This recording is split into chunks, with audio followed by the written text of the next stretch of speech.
우리는 좀 전에 올무라는 스킷 드라마를 봤습니다. 한 청년 아이가 열심히 대기업을 준비했나 봐요. 근데 떨어지고 중소기업에 들어갔어요. 자, 거기에 갔더니 꼰대가 있었습니다. 꼰대가. 이게 뭐냐고, 서류가. 자, 우리는 그 드라마를 겉으로 봤지만 사실은 우리가 세상 속에 살면 이런 상처받을 일들이 너무 많다는 거예요. 직장에 가도 상처예요. 그냥 거기에서 그냥 올무로 조이지만 사실은 내면 속에 상처가 생기고 올무가 생기는 거예요. 네. 또 엄마가 나타났어. 아니 병원에 갔더니 또 뭐 갑상선 뭐래요. 여러분, 이런 일들이 우리의 삶에 흔히 있는 거예요. 이 의사가 좋은 말을 하지 않는 거예요. 여러분들이 만일 건강검진을 받았는데 의사가 좋지 않은 말을 할 때 얼마나 가슴이 내리앉습니까? 엄마는 시집을 못 간다고, 시집을 안 간다고 자꾸만 조여대고, 친구 가운데 하나는 결혼할 남자에게 뭐 다이아를 받았다나 그렇게 하면서 상처를 주고, 그런데 또 동생조차도 돈을 빌려달래. 자, 이게 세상이에요. 우리가 살아가는 세상이 내 주변의 모든 사람들이 돌아봐도 어느 한 곳 내 마음을 둘 곳이 없는 거예요. 직장을 가도, 친구를 만나도, 가족조차도 나를 옥죄는 요소들만 가득한 거예요. 어느 날 보면 내가 외딴 섬에 혼자 덩그러니 버려진 것처럼, 여러분, 삶이라는 것이 그런 거예요. 자, 제가 한 여성을 알고 있습니다. 자, 이분은요, 서울에 당시에는 시험을 쳐서 들어갈 때 경기여고를 들어갔어요. 그리고 서울에서 아주 명문 대학을 졸업했어요. 그리고 좋은 직장에 취직해서 다녔어요. 가족으로는, 자, 이 여성이 있고 위로는 오빠가 있고 어머니, 아버지가 있는 정말 단란한 가정이었어요. 엄마 아빠도 너무 교양적이었고 너무 가정이 따뜻한 그런 가정에 가족들은 각자 맡은 역할을 충실히 하면서 가족을 서로 배려하는 그런 행복한 가정이었어요. 아빠는 아빠대로, 엄마는 엄마대로, 오빠는 오빠대로 다 제 역할을 잘하는 행복한 가정에, 어느 날 이 가정에 먹구름이 드리워지기 시작했습니다. 어머니가 사고로 죽게 되었어요. 그런데 이 딸이 밤에 잠을 자는데 꿈속에서 엄마가 나타나는 거예요. 그래서 들은 이야기가 있어서 죽은 사람이 꿈속에 나타나면 좋지 않다, 이런 소리를 들어서 꿈속에 엄마가 나타나서 엄마가 이렇게 말하는 거예요. 딸, 나랑 같이 가자. 딸, 나랑 같이 가자. 자고 있는 이 딸의 손을 붙들고 같이 가자는 거예요. 그래서 꿈속에서조차 꿈에 죽은 사람이 나타나면 좋지 않다는 생각이 있어서 엄마, 나 싫어, 가기 싫어. 그랬더니 이 죽은 엄마가 꿈속에서 이렇게 말하는 거예요. 너 가기 싫으면 내가 너 아빠 데리고 간다. 그리고 꿈에서 깼어요. 아니, 그런데 그 이튿날 이 아버지가 정말 심장마비로 죽은 거예요. 엄마가 꿈에 나타나서 같이 가자. 싫어. 그랬더니 너 그러면 아빠 데리고 간다. 정말 이튿날 아빠가 죽은 거예요. 세상에 이런 일이 왜 일어날까? 세상에 왜 이런 일이 일어나지? 그리고 며칠이 지났는데 다시 꿈을 꿨어요. 그 죽은 엄마가 다시 나타났어요. 딸, 엄마랑 가자. 싫어. 나 엄마랑 같이 안 갈 거야. 그랬더니 꿈속에 나타나는 엄마가 이렇게 말하는 거예요. 너 그러면 오빠 데려간다. 너 그러면 오빠 데려간다. 그리고 꿈에서 깼어요. 그런데 그 이튿날 오빠가 교통사고로 죽었어요. 실제로 이런 일이 일어난 거예요.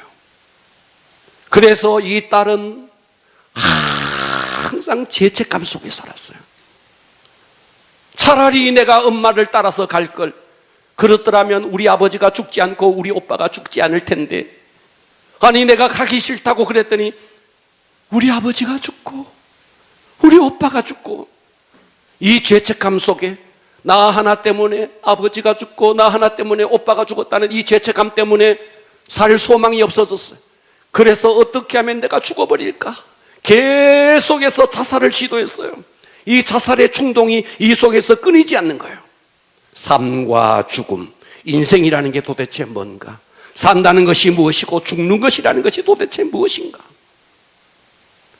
그래서 내가 이렇게 살 바에야 삶이 무엇인지, 죽음이 무엇인지 내가 그 진리를 분명히 밝혀야겠다. 그래서 종교의 문을 두드리기 시작했어요. 그래서 가톨릭을 갔어요. 그래서 열심히 성당에서 가르쳐주는 교리 공부를 열심히 했어요. 아무리 열심히 해도 답이 없는 거예요. 신부님께 물었어요. 삶이 무엇입니까? 죽음이 무엇입니까? 물었어요. 답이 없는 거예요. 가톨릭에서 뛰쳐나왔어요. 그래서 이분은 머리를 깎고 출가를 했어요. 스님이 됐어요. 비구니가 됐어요. 그 온갖 어려움을 겪으면서 산속에 들어가서 수행을 했어요. 그래서 산에 들어가서 머리를 깎고 승려가 되어서 수행을 하는데, 자기는 스님들이 정말 돌을 닦는 분인 줄 알았는데 막상 절에 들어가서 그 승려들의 삶을 보니까 밤마다 정말 삶이 너무 괴로웠어. 가족들을 다 잃어버리고 아버지를 잃고 오빠를 잃고 홀로 덩그러니 남아서 삶에 몸부림치면서 진리가 도대체 무엇인지 진리를 깨닫기 위해서 이곳까지 온 그녀에게 스님들은 계속해서 밤마다 술 심부름을 시키는 거예요. 술을 사오라고. 술을 사오라고. 그뿐만 아니라 이 스님들의 그 타락상을 정말 몸서리 쳐지게 그 절에서 목격한 것입니다. 가톨릭에서 실망하고 절에서 실망하고, 그래서 또다시 절에서 뛰쳐나왔어요. 그래서 홀로 암자에 들어가서 수행을 하리라 마음 먹고 있던 어느 날 어떤 전도자가 이 사람을 찾아왔어요. 당신이 만나야 할 사람은 예수입니다. 예수를 만나야 당신의 방황은 끝이 납니다. 당신은 하나님을 만나야 당신의 가정에 드리워져 있는 그 어둠의 모든 그늘을 이겨낼 수가 있습니다.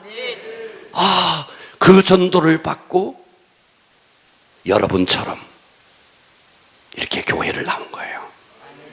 오늘 여러분들이 어떤 연유에서 이 자리에 왔든 여러분들이 마음의 문을 열면 여러분의 생애의 최고의 복을 받게 될 것입니다. 할렐루야. 자, 미국인 나라가 있습니다. 우리나라가 남북이 나눠져서 남북전쟁을 했는데, 미국도 남과 북이 나눠져서 남북전쟁을 했습니다. 남북전쟁을 하는 그 요인은 무엇이었느냐 하면, 노예 제도를 폐지할 것이냐, 노예 제도를 확장할 것이냐, 이것을 두고 첨예하게 대립하다가 남북전쟁이 일어났습니다. 자, 이 북쪽의 사령관은 링컨이었어요. 자, 링컨은 노예 제도를 반대했습니다. 링컨이 이끌었던 이 북쪽군이 승리함으로써 노예 제도가 폐지되었습니다. 남북전쟁이 끝나고 노예 제도가 폐지되고, 저 아프리카에서 미국에 끌려와서 살았던 흑인 노예 가운데 한 사람이 이제 드디어 자유를 얻게 되었습니다. 그 무렵 애틀란타시에서 새를 파는 한 가게에 이 흑인 노인, 과거는 노예였습니다. 흑인 노인이 쇠를 파는 가게에 들어와서 거기에서 새의 가격을 하나하나 물어보고 그 중에서 가장 허약한 새 한 마리를 집어서, 그런데 값이 굉장히 많이 나가는 새였습니다. 값을 지불하고 그 새를 샀습니다. 그리고 그 새를 사고 가게에서 나오자 말자 새장 문을 활짝 열고 그 새를 공중으로 날려버리는 거예요. 새 주인이 깜짝 놀라서 당신 무슨 짓을 하는 것이요? 그때 이 흑인 노인이 이렇게 말합니다. 당신은 새장 안에 갇혀져 있는 저 속박의 고통을 모를 것이요, 당신은 저 창공을 자유롭게 나르는 저 새의 감동을 당신은 모를 것이요.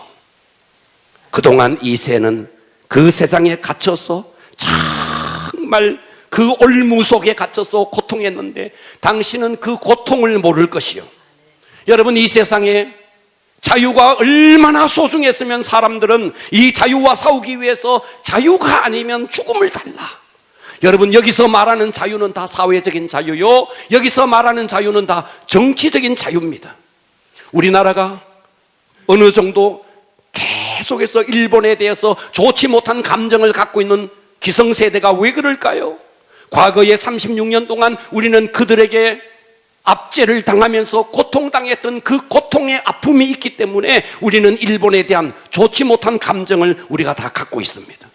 자, 이러한 정치적인 자유의 상실보다가도 정말 중요한 것이 있습니다. 그것이 무엇이냐면 영적 자유라는 겁니다. 아멘. 사람들은 이 영적 자유, 나는 굉장히 자유인처럼 살아요. 여러분들은 내가 결정하고 내가 뭔가를 하는 것처럼 보이지만, 그래서 내가 자유인이라고 생각하지만 그렇지 않는 것입니다. 모든 사람들이 다 돈에 매여 있고 성공에 매여 있고, 어떤 사람은 건강에 매여 있습니다. 어떻게 하면 좀 더 건강한가? 저는 이런 사람을 봤어요. 건강 얼마나 건강에 매여 있었든지, 그래서 몸에 좋다는 건강식품을, 온갖 건강식품을 다 사서 이것을 한 주먹씩 먹었어요. 그런데 이 사람이 병이 났어요. 병원에 갔더니 의사가 뭐라 그러냐, 당신은 영양제를 너무 많이 먹어서 이런 병이 들었다는 거예요. 사람들이 얼마나 건강에 대해서 노이로제처럼 어떻게 하면 좀 더 건강하게 사나 몸부림치지만, 여러분, 정말 어떻게 살아야 우리가 정말 자유할 수 있을까요? 우리는 길을 잃지 않았는데 사실은 길을 잃은 사람처럼 사는 것입니다. 어디에 대해서? 영적인 곳에 대해서는 여러분들이 굉장히 자유한 것처럼 보이고 여러분들이 길을 잃지 않는 것처럼 보이지만 사실은 길을 잃었고 여러분들은 갈 바를 알지 못하는 것입니다. 아멘. 사람들이 사는 모습을 보십시오. 좀 더 좋은 직장을 얻기 위해서, 고급 승용차를 타기 위해서, 좀 더 넓은 아파트를 사기 위해서 몸부림치면서 성공이라는 이름의 미명하에 열심히 살아가고 있습니다. 그래서 어느 정도 성공을 거두었어요. 세상에서도 어느 정도 직위가 올라갔습니다. 움켜잡으려고 했던 그 성공을 어느 정도 움켜잡은 것처럼 보이지만, 모래를 손으로 움켜잡으면 그 모래가 다 빠져나가지만, 내가 세상에서 성공했고 내가 세상에서 직위에 올랐지만 행복은 어느새 다 빠져나가고 나는 어느 순간에 버려진 것처럼 있을, 그럴 때가 있다는 거예요. 아멘. 과연 여러분들은 잘 살고 있습니까? 더 많이 갖고 더 높은 곳에 오르기 위해서, 여러분, 이것이 과연 우리 인생의 전부일까요? 여러분들이 바쁘게 살아가지만 그 바쁘게 사는 것이 정말 여러분의 인생의 전부일까요? 여러분이 돈을 열심히 벌어서 성공한 것처럼 보이지만 돈을 많이 번 그것이 과연 여러분의 인생의 전부일까요? 여러분, 우리는 아침에 일어나서 나름대로 선택합니다. 내가 오늘 어떤 옷을 입을 것인가? 내가 어떤 넥타이를 맬 것인가? 그런데 우리가요, 사실은 내가 결정하는 것처럼 보이지만 우리는 항상 의식합니다. 누구를 의식하느냐 하면 타인을 의식하는 거예요. 미장원에 가서 머리를 했는데 내가 만족하면 되는데, 내 인생을 내가 살면 되는데, 우리는 계속 옷을 하나 입어도, 머리를 파마를 해도 사람을 의식하는 거예요. 다른 사람이 과연 나를 어떻게 봐줄까? 우리는 내 인생을 살지 못합니다. 항상 타인의 인생을 사는 겁니다. 타인이 나를 어떻게 보아주는가? 여기에 매여 있는 것입니다. 여러분, 성경에 보면 우리 인생을 이렇게 표현했습니다. 우리는 다 양 같아서, 양과 같다는 거예요. 여러분, 양이 어떤 짐승이냐면, 양은 앞에 있는 먹잇감을 보고 앞에 있는 양이 질주를 합니다. 그 먹잇감을 위해서 먹잇감을 향해서 질주하는데, 그런데 뒤에 따라오는 짐승은 앞에 무엇이 있는지, 먹잇감이 있는지 알지 못하고 앞에서 쫓아가는 양떼 엉덩이만 쳐다보고 쫓아가는 거예요. 그런데 뒤에 따라오는 양떼들이 게으름을 피우느냐? 게으름을 피우지 않습니다. 열심히 달리는데 무엇을 위해서 열심히 달리는지를 모르는 거예요. 여러분, 이것이 우리 인생입니다. 아멘. 내가 열심히 공부하고, 그리고 직장을 잡고, 그리고 결혼을 하고, 그리고 열심히 사는데 내가 도대체 무엇을 위해 사는지를 모르는 것입니다. 그래서 성경은 우리 인생을 말해서 우리는 다 양과 같았어. 성공을 위해서 질주하지만, 돈을 벌기 위해서 질주하지만, 그런데 인생의 종착역에 가보니까 내가 무엇을 위해 살았는지를 아무것도 모르는 허무한 인생이 되고 마는 것입니다. 아멘. 자, 오늘 우리는 누가복음을 봤습니다. 이 누가복음에 보면 예수님이 공생애를 딱 시작하면서 갈릴리의 그 나사렛이라는 그 회당에 와서, 그때 이 나사렛의 회당에 오면 거기에서 성경을 펴서 성경을 읽는데, 마침 그 성경이 펴여진 성경이 어디였느냐 하면 이사야서였습니다. 이사야서를 딱 읽는데 그것이 누가복음에 기록됐습니다. 오늘 본문 보겠습니다. 누가복음 4장 16절 보면 예수께서 그 자라나신 곳 나사렛에 이르사 안식일에 늘 하시던 대로 회당에 들어가서 성경을 읽으시려고 앞에 딱 서셨어요. 그때 이 예수님이 읽은 성경이 선지자 이사야의 글, 이사야서 61장인 거예요. 누군가가 선지자 이사야의 글을 딱 펼쳐놓은 거예요. 그 책을 펴서 이렇게 기록된 데를 찾으시니, 그래서 예수님은 이 누가복음에 기록됐지만 사실은 이 누가복음에 기록된 이 성경은 이사야서에 기록된 것이고, 이사야서의 이 내용은 장차 메시아가 오시면 이와 같은 일을 할 것이다 라는 거예요. 그러니까 메시아 대신 예수님이 오셔서 그 과거에 500년 전에 이사야가 예언했던 그 예언의 책인 이사야서를 읽습니다. 18절 보십시오.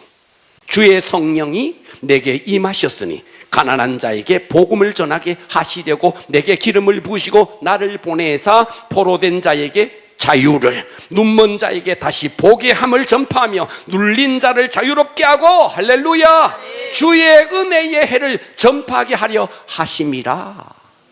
자, 여기에 보니까 가난한 자, 포로된 자, 눈먼 자, 눌려있는 자, 메시아 대신 예수님이 오셔서 이 땅에 가난하고 포로되고 눈멀고 눌려있는 모든 자들을 놓아주게 하기 위해서 그 과거에 이사야가 예언한 그 예언을 예수님이 딱 읽은 것입니다. 예수님이 이 땅에 왜 오셨을까요? 그래서 저는 오늘 설교를 제목을 이렇게 정해봤습니다. 따라서 하겠습니다. 결박을 푸신 예수. 결박을 푸신 예수. 결박을 푸신 예수. 결박을 푸신 무슨 예수. 결박요? 가난의 결박. 무슨 결박요? 포로의 결박. 무슨 결박요? 눈에 보이지 않아요. 우리는 육신의 눈이 있어서 다 보지만 사실은 영적인 세계가 아무것도 보이지 않는 거예요. 그리고 눌려있대요. 눌려있는 자. 그래서 결박을 푸신 예수, 첫째, 영육의 가난의 결박을 예수님은 푸는 것입니다. 누가복음 4장 18절 주의 성령이 내게 임하셨으니 이는 따라서 합니다. 가난한 자에게 가난한 자에게 가난한 자에게 가난한 자에게 복음을 전하게 하시려고 복음을 전하게 하시려고. 할렐루야. 아멘. 영적 가난, 물질적인 가난. 자, 여러분, 이 세상의 모든 사람들은 나름대로 종교 생활을 합니다. 종교 생활을 하지 않는 사람이 없어요. 다 절에 가서 빌든 집에다가 목상을 하나 세워놓고 남묘 호랭개교를 빌든 나름대로의 종교 생활을 다 하는 거예요. 여기에 대해서 성경은 어떻게 말하고 있느냐? 시편 115편 4절에 그들의 우상은 은과 금이요 사람이 만든 거라는 거예요. 그들의 우상은 입이 있어도 말하지 못하며, 눈이 있어도 보지 못하며, 귀가 있어도 듣지 못하며, 코가 있어도 냄새 맡지 못하며, 손이 있어도 만지지 못하며, 발이 있어도 걷지 못하며, 목구멍이 있어도 작은 소리조차 내지 못하느니라. 우상을 만드는 자와 그것을 의지하는 자들이 다 그와 같다는 거예요. 여러분, 손으로 만든 그 우상, 눈이 있어도 보지 못해요, 귀가 있어도 듣지 못해요, 입이 있어도 말하지 못해요. 그 우상이 무슨 우리 인생에게 복을 줄 수 있단 말입니까? 여러분, 머리가 있으면 좀 생각해 보십시오. 그래서 115편 9절에 이렇게 말하는 거예요. 이스라엘아, 여호와를 의지하라. 눈이 있어도 보지 못하고 귀가 있어도 듣지 못하는 그런 우상을 의지하지 말고 여호와를 의지하라. 그 여호와가 너희의 도움이시요 너희의 방패시니라. 하나님을 의지할 때 진정한 복, 진정한 회복이 일어난다는 것입니다. 할렐루야. 여러분, 눈이 있으면 정말 두 눈을 똑똑하게 뜨시고 보십시오. 여러분, 과거에 우리나라는, 이 한반도는 원래 하나였습니다. 그런데 38선이 딱 나눠지면서 북한과 남한이 나눠졌습니다. 그래서 북한은 소련이 통치했고 남한은 미국이 통치했습니다. 그래서 이 남한은 이승만 대통령에 의해서 민주주의가 실행되었고, 저 북한은 공산주의 체제로 가게 되었습니다. 여러분, 그리고 지금까지 세월이 흘러왔습니다. 북한은 어떤 곳이냐? 하나님이 있어야 할 자리에 김일성 주체 사상을 심어서 지금 또 3대 세습을 하면서 계속해서 우상화 작업을 하고 있습니다. 여러분, 지금 북한이 어떤 곳입니까? 전 세계에서 가장 절대 빈곤 속에 사는, 정말 이 세상에서 가장 처절하게 가난한 나라가 되었습니다. 그러나 거기에 비해서 남한은 어떻죠? 저 시골에, 저 산촌에, 저 어촌에, 어디에 가더라도 십자가가 있는 교회가 세워져 있습니다. 누가 뭐라 그러더라도 이 남한은 기독교의 나라입니다. 하나님께서 이 남한 땅에 복을 주신 것입니다. 6.25 전쟁이 일어났을 때 필리핀은 이 나라에 원조를 줬습니다. 그러나 그 나라는 아직도 우상을 섬기고 있습니다. 그러나 남한은 어떻습니까? 어디를 가더라도 기독교를 믿고 있습니다. 하나님께서 하나님을 믿는 자에게 여호와를 의지하라. 그는 너의 도움이시요 너의 방패시니라.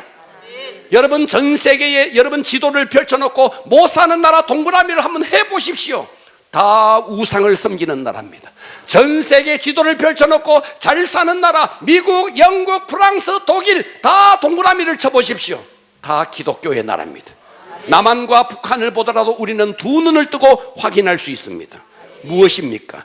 예수 그리스도는 이 땅에 가난의 결박을 풀기 위해서 오신 분이라는 것입니다.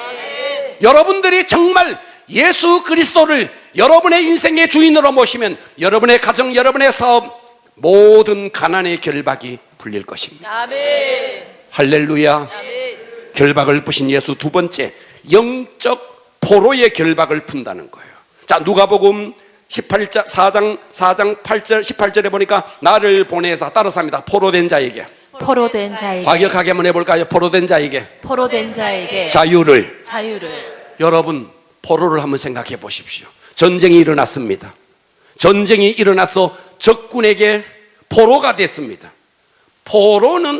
전쟁에서 포로는 그 모든 자유를 빼앗깁니다. 전쟁에 져서 적국의 포로가 되면 그 적국의 나라의 노예가 되는 것입니다. 인간성 상실, 인간으로 취급을 받지 못합니다. 그런데 성경은 이렇게 말해요.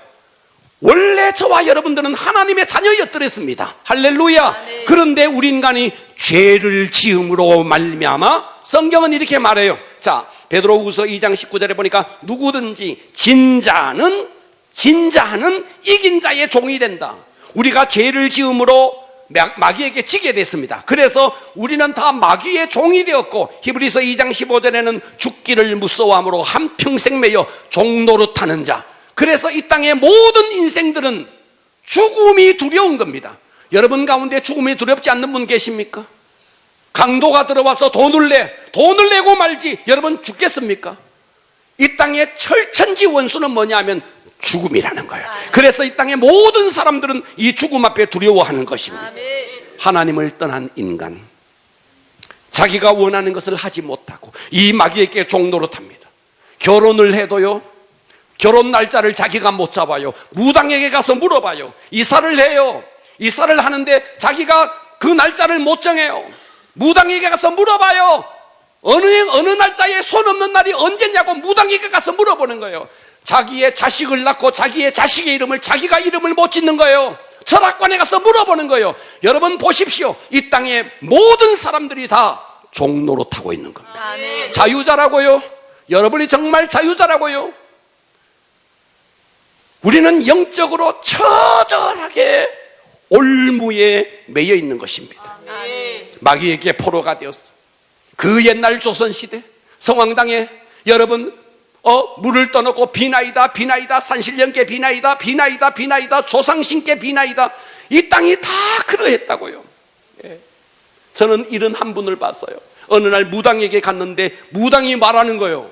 이 사람은 원래 저 머리를 하는 미용실을 하는 여인이었어요. 그런데 이분이 어느 날 무당에게 간 거예요. 무당에게 갔더니 무당이 뭐라고 말하느냐면 이렇게 말하는 거예요. 당신 눈이 너무 사나워. 눈이 너무 사나워. 당신 나이 40 되면 당신 남편 죽는다. 무당이 그렇게 말하는 거예요. 그런데 이 사람이 교회 다니는 권사였네. 여기 가운데도 아마 점집에 가는 사람들이 있을걸요? 손 한번 들어볼까? 과거에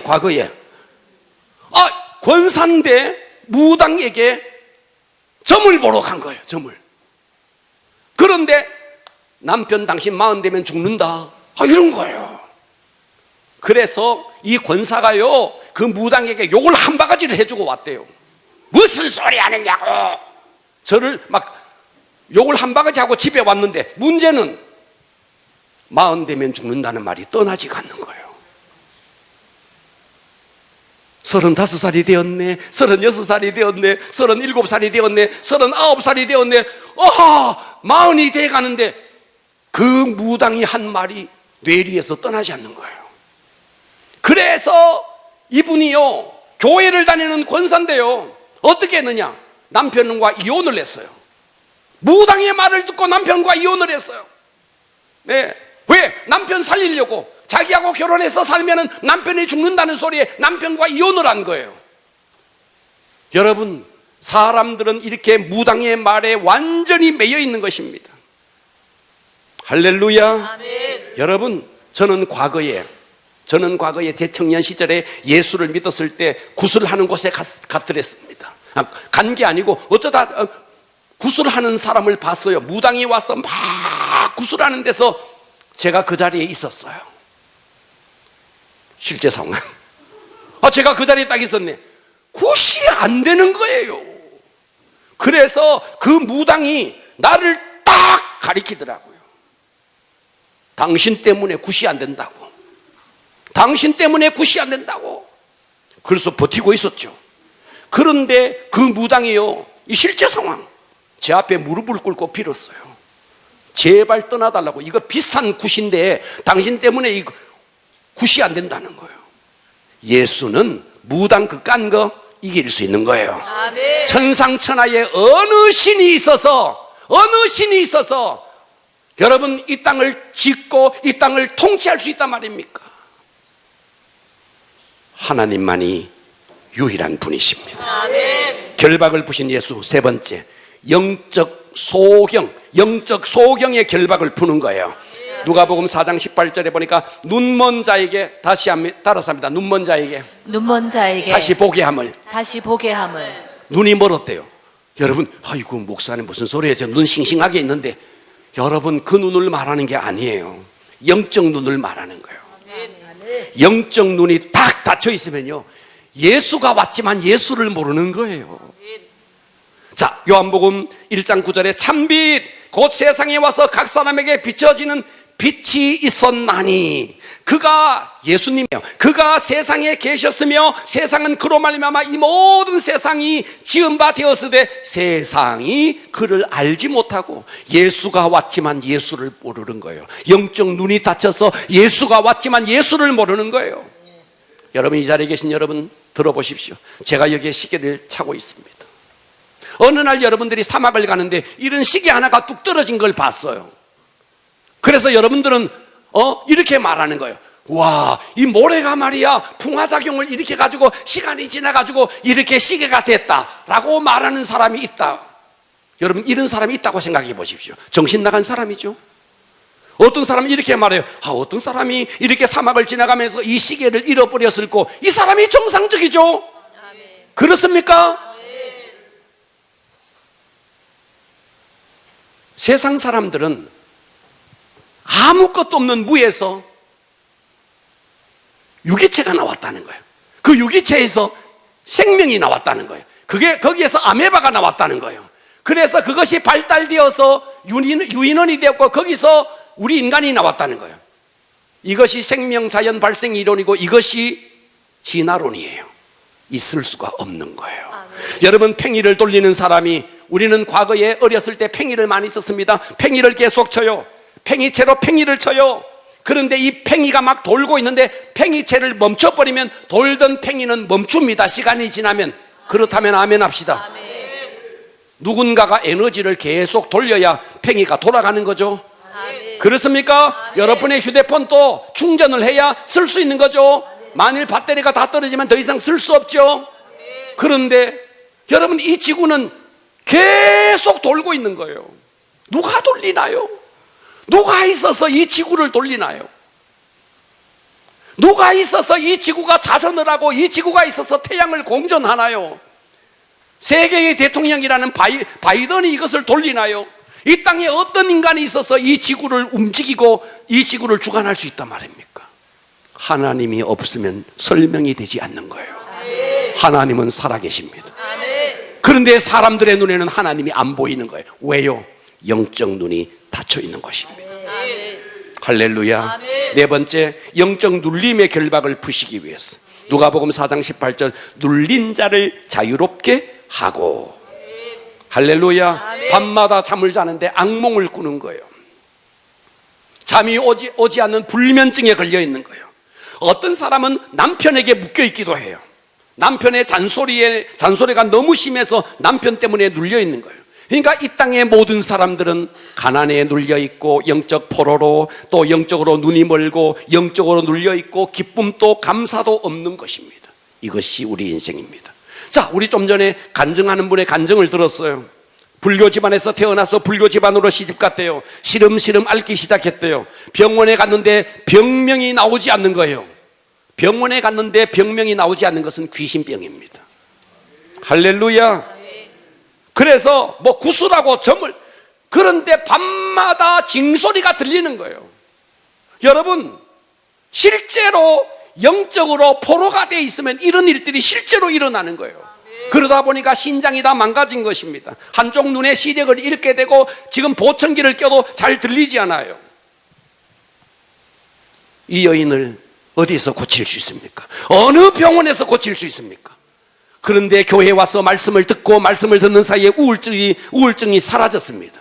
아멘. 살아나고 있습니다. 아멘. 예수님은 이 땅에 왜 오셨습니까? 가난한 자에게 복음을 전해서 포로된 자를 자유롭게, 눈먼 자를 보게 하고, 할렐루야. 아멘. 눌린 자를 자유롭게, 아멘. 결박을 풀기 위해서 예수님이 이 땅에 오신 것입니다. 아멘. 그래서 누가복음 4장 19절에는 주의 은혜의 해를 전파하려. 은혜의 해라는 말은 희년을 말하는데 50년마다 완전히 모든 것이 노예가 되었을지라도 풀려나는 자유를 얻는 것이 은혜의 해입니다. 그런데 이것은 이사야서에서 말을 인용한 것인데 이사야 61장 2절은 이렇게 말합니다. 여호와의 은혜의 해. 할렐루야. 이 은혜의 해와 반대로 또 하나가 있는 거예요. 하나님의 보복의 날. 은혜와 보복을 동시에 말하는 거예요. 예수가 이 땅에 오셨습니다. 예수님은 여러분의 모든 눌린 것을 회복시키고 그 모든 결박을 풀기 위해서 이 땅에 오셨습니다. 그러나 그 예수를 영접하지 않고 그 예수를 반대하면 어떤 일이 벌어지는가? 보복의 날, 보복의 날. 과거에 제가 이런 일이 있었어요. 제 딸아이가 아주 어렸을 때예요. 초등학교 1학년 정도 됐을까? 아주 어렸을 때예요. 이 실제로 있었던 일이에요. 하루는 길을 가다가 보니까 초등학교 5학년, 6학년 정도 되는 남자아이가 제 딸아이 초등학교 이제 1학년 정도 되는 아이를 벽에 붙여놓고 막 윽박을 지르고 있는 거예요. 그래서 우리 아이는 막 겁에 질려가 있는 거예요. 그 순간 짜잔, 제가 나타난 거예요. 우리 딸아이에게는 복음이야. 아빠! 우리 딸아이를 윽박지르는 그놈에게는 심판이야. 그렇지 않습니까? 할렐루야. 예수님이 이 땅에 오셨는데 그 예수님을 영접한 자에게는 은혜의 해가 되지만 그 예수를 영접하지 않는 자에게는 보복의 날이 온다는 것입니다. 오늘 제가 이 말씀만 하고 마치겠습니다. 괌에 가면 괌이란 곳이 있습니다. 괌에 가면 탈로 폭포라는 곳이 있습니다. 탈로 폭포가 있는데 뭐 그다지 큰 폭포가 아니에요. 그 탈로 폭포가 있는 오른쪽으로 한 300m를 쫙 올라가면 거기에 희한한 동굴 하나가 있어요. 그 동굴의 이름이 뭐냐면 요코히 동굴이에요. 요코히. 이 요코히 동굴. 자, 2차 세계대전이 일본과 연합군 간에 전쟁이 벌어졌습니다. 일본군 보병 38년대 소속 일본군 병장 요코이가 이 괌에 배치를 받았습니다. 그런데 연합군의 공격이 막 있으니까 이들이 전세가 불리해지자 괌에서 거기서 정글 속으로 들어갔습니다. 1944년도에 이곳에 배치되었는데 그래서 일본군들이 정글로 다 숨었습니다. 그리고 시간이 지나서 1945년 일본 일황이 항복을 하고 전쟁은 끝이 났습니다. 요코이는 이 정글 속에서 전쟁이 끝났는 줄을 몰랐습니다. 그래서 정글 속에서 대나무로 거기서 굴을 만들고 통나무로 굴을 만들어서 낮에는 굴에 숨어 있고 밤이면 나와서 개구리를 잡아먹고 들쥐를 잡아먹으면서 그렇게 짐승처럼 살았는데 몇 년을 살았느냐? 28년을 살았습니다. 28년을 정글 속에서 짐승처럼 살았습니다. 한 가지 사실을 몰랐어. 전쟁이 끝났다는 사실을, 이 한 가지 사실을 몰랐어. 동굴 속에서 28년 동안이나 완전 짐승처럼 살았어요. 그런데 이와 같은 동일한 사건이 우리에게도 있다는 거예요. 우리의 모든 죄를 하나님의 아들이신 예수 그리스도께서 오셔서 십자가에서 우리의 죄를 다 끝내주셨다. 인생의 철천지 원수인 죽음을 정복했다. 2000년 전에 끝내주셨다. 하나님의 아들 그 예수 그리스도가 이 땅에 오셔서 우리 죄를 십자가에 짊어지고 우리를 대신해서 저주를 받으시고 죄값을 다 치러주셨다. 그리고 그분은 하나님의 아들이시라는 증거로 부활하셨다. 믿는 자는 이 생명을 얻을 수 있다. 그런데 이 요코이는 전쟁이 끝났지만 그 전쟁이 끝난 줄을 몰랐는 거예요. 단 한 가지 사실을 몰랐는 거예요. 오늘 이 자리에 계신 여러분, 이미 우리의 영적 전쟁은 끝이 났습니다. 그래서 요한복음 8장 36절, 그러므로 아들이 너희를 자유롭게 하면, 예수님이 여러분을 자유롭게 하면 너희가 참으로 자유로우리라. 갈라디아 5장 1절, 그리스도께서 우리를 자유롭게 하려고 자유를 주셨으니 그러므로 굳건하게 서서 다시는 종의 멍에를 매지 말라. 여러분, 이 사실을 내 것으로 받아들이는 순간 여러분은 죄와 사망의 종에서 완전히 자유자가 되는 것입니다.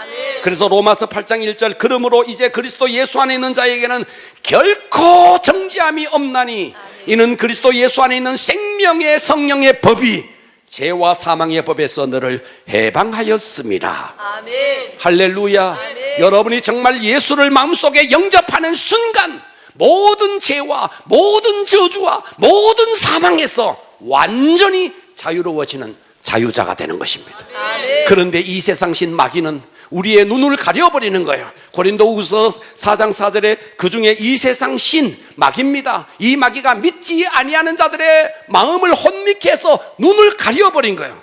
이 세상 신이 믿지 아니한 자들의 마음을 혼미케 하여 그리스도의 영광의 복음의 광채가 그의 심령에 들어가지 못하도록 막고 있다는 것입니다. 할렐루야. 그래서 우리는 이미 전쟁은 끝이 났다. 예수님께서 2000년 전에 이 모든 죄를 끝냈다. 여러분을 옥죄는 모든 결박, 모든 올무 벗어났어.